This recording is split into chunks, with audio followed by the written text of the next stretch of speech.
Magandang umaga sa inyong lahat dyan mga katropa. Ito galing pala kami ni Mrs. dito sa may Panganiban Supermarket. Supermarket na mga katropa, kahit palengke lang na maliit.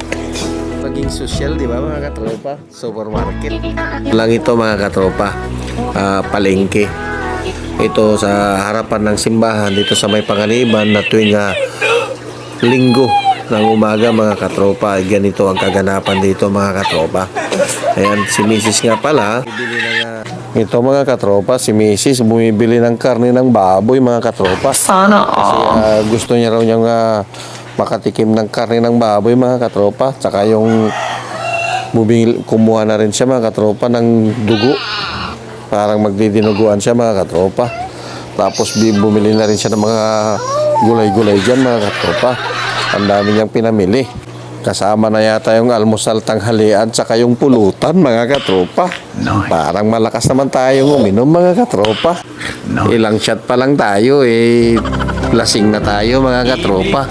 Isang buting 2x2 hindi na maubos, wala na, hindi na natin alam ang mundo natin mga katropa. Pero yung binili ni Mrs. mga katropa, kasama na doon yung lahat na pang-araw-araw na pagkain mga katropa. Kumbaga basto ba, nailagay na lang sa rep mga katropa, kasi hindi naman tayo araw-araw na mamalingke mga katropa. Bumili na rin para siya ng mga process dyan para doon sa kanyang babaunin ng mga anak mga katropa. Kaya ng mga katropa, ang kilo pala dyan ng kamatis mga katropa, 20 sa 1/4, kaya 80 yung 1 kilo mga katropa.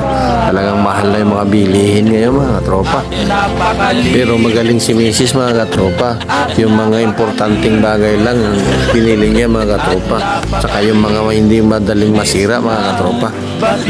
Kaya bilib talaga ako sa aking Mrs. mga katropa, kasi alam na alam niya lahat ng mga diskarte pagdating sa mga lutuan mga katropa.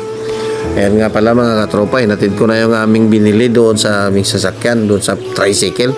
Yeah, sasakyan talaga mga katropa, no? Pero tricycle lang yun mga katropa, at doon ko na inantay si Mrs. mga katropa. Marami pa siya mga binili mga katropa, kaya ayun, no, bumili pa siya ng bagoong mga katropa. Ayan mga katropa, hanggang dito na lang ang ating video. Maraming salamat.